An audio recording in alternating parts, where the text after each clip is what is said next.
When Karen fined me $10 million for hoarding water, I didn't hire a lawyer, I opened the dam. And when the flood came roaring down their perfect streets, everyone finally learned what happens when you try to control nature.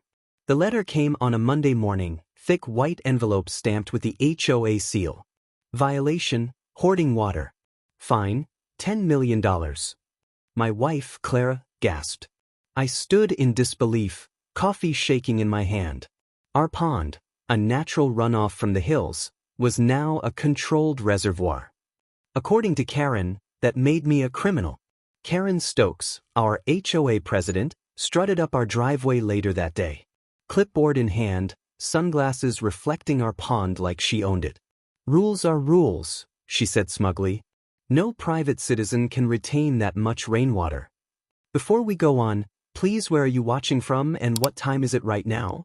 I want to see how many families, parents, and neighbors are feeling this story across the country tonight. Your comment helps this message reach more people who've faced unfair HOA rules too. Her voice dripped with control. Clara's hands trembled beside me. I'd spent 25 years in the FBI investigating corruption. But nothing prepared me for this suburban tyranny wearing pastel blazers. I'm giving you 1 week, Karen said, tapping her pen. Empty that pond, or pay the fine. Then she smirked, turned, and walked away. Clara whispered, she can't be serious, right? But I knew Karen's kind, hungry for power, desperate for attention, armed with HOA bylaws like weapons. That night, I stared out at the moonlit water, remembering when I dug that trench with my bare hands 20 years ago. It wasn't a pond, it was freedom. But now, freedom had a price tag. $10 million. My wife looked at me and said quietly, "What are we going to do?" I smiled faintly, eyes fixed on the dam. We'll let nature decide who's really in charge. Before all this madness, our ranch in Clearwater Ridge was paradise. Acres of pine, wild geese on the water, and quiet mornings with Clara's fresh coffee. We'd built this place after retirement. I'd traded badge and gun for fishing rods and old blues music. Karen moved in a year later, and peace ended overnight. At first, it was small things. Your fence is 2 inches over regulation height. Then, your mailbox paint isn't HOA-approved beige. Petty nonsense. Clara tried to reason with her, bringing muffins to board meetings. Karen just smiled sweetly, then raised our HOA fees the following month. The pond had always been a point of pride. My father taught me how to divert rain channels. It fed the soil, gave wildlife a home, and cooled our summers. When Karen's sprinkler restrictions hit the neighborhood, she grew jealous seeing our green lawn. "You're stealing water from others," she accused. I explained it was natural runoff, but her eyes glinted with something else, envy. Her own lawn had browned in the drought. Mine shimmered emerald. That night, Clara whispered, "She'll come after us again." I kissed her forehead and said, "Let her try." But deep inside, I knew Karen wasn't just a busybody, she was a storm brewing behind manicured smiles. And storms, like secrets, always find a way to break. 3 days later, I noticed a drone buzzing over the pond. Small, silent, persistent. Karen's way of gathering evidence. Clara wanted to throw a rock at it. I told her, let it film. Let her see what nature really looks like. But my patience was wearing thin. Retired or not, I still had instincts. That evening, I checked our mailbox, empty, except for another HOA letter demanding immediate water release. My pulse tightened. The HOA wasn't just Karen now, she'd rallied the board. They accused me of illegally retaining water that should flow into community property. Clara slammed the letter on the counter. They think they can steal nature? I nodded slowly. They're underestimating what happens when you provoke nature's flow. I drove to the county records office the next morning. Found the original water rights deed, signed, sealed, and decades older than the HOA itself. Proof we own the runoff. But Karen didn't care about facts. She cared about power. When I showed her the papers at the next meeting, she leaned forward, smiling like a cat. "I'm sure the state would love to review this." That's when I knew this wasn't about water. It was about breaking me. And no one, especially not an HOA Karen, breaks an FBI man quietly. The next week, I woke to flashing lights. Sheriff cars at our gate. Clara rushed out, robe flapping, eyes wide. What's happening? Karen stood beside the deputy, clutching her clipboard like a badge. You've ignored HOA compliance, she declared. We're escalating this legally. The deputy sighed, embarrassed. Sir, I'm just following orders. I handed him the water rights deed. He frowned. This checks out. Karen's smile faltered, but she recovered quickly. That's for county court to decide, she snapped. Meanwhile, your water levels are a hazard. Clara whispered, she won't stop until we're ruined. I nodded, jaw tight. Then maybe it's time she learns what control really looks like. That night, thunder rolled through the valley. Rain poured for hours, feeding the pond until it nearly kissed the dam's edge. I stood under the storm, soaked, staring at the surging water.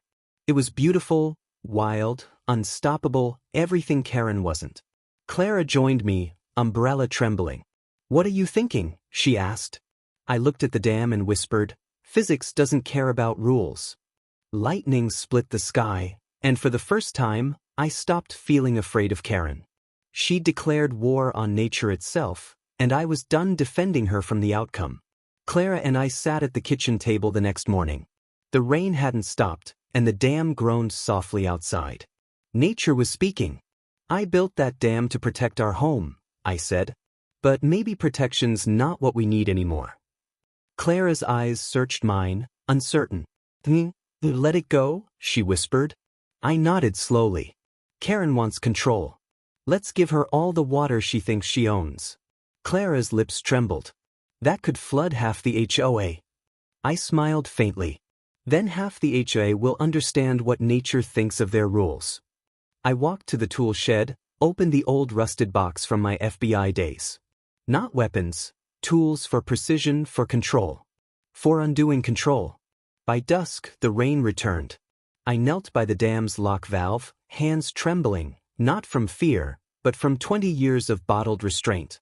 Clara stood behind me, whispering, "Are you sure?" I turned to her, rain streaking down my face. She fined us for hoarding water. Let's see how she handles generosity. And as thunder cracked over Clearwater Ridge, I twisted the valve. The earth itself seemed to sigh in relief. The sound was like the roar of 1,000 lions. Water thundered through the valley, tearing loose years of soil, branches, and Karen's paperwork dreams. Clara grabbed my arm as the dam gave way, releasing the pond in one massive wave. The lights in the neighborhood flickered like dying stars. Karen's voice shrieked faintly in the distance, screaming orders at nobody who cared. The water didn't ask for permission. It just obeyed gravity. We watched from the porch as lawns, driveways, and Karen's immaculate rose garden drowned beneath muddy justice.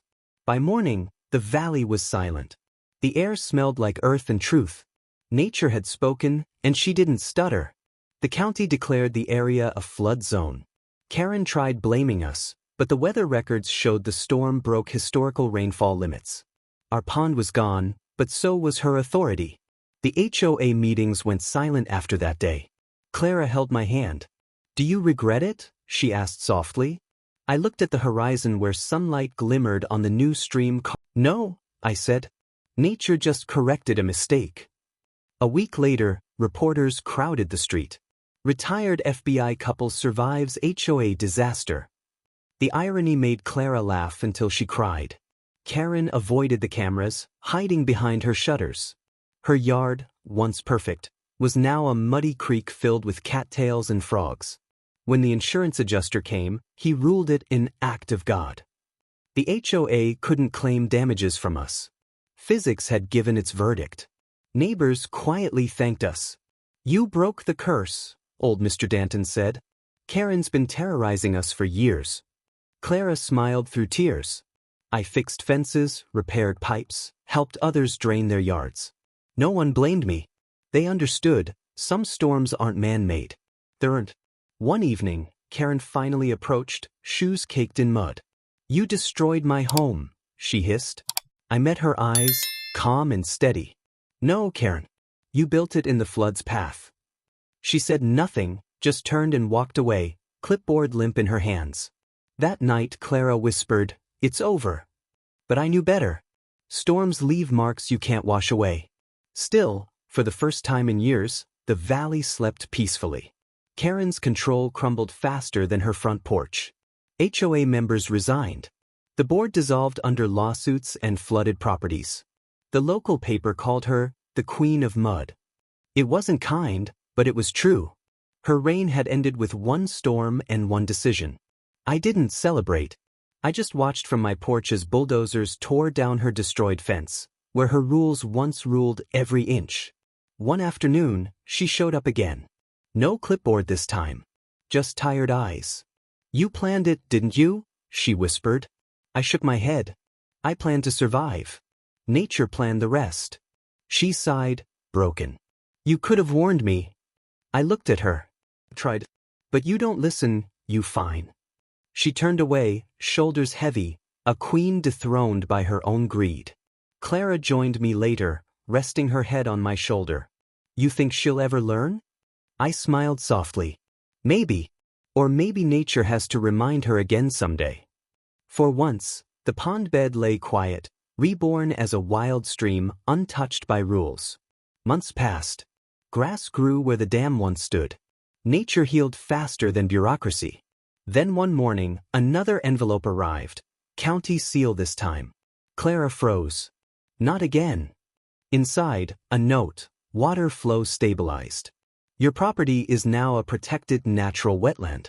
You're officially exempt from HOA jurisdiction." I laughed so hard I nearly dropped my coffee. Clara joined me, tears of relief in her eyes. Karen's last attempt to control us had backfired spectacularly. The very water she feared now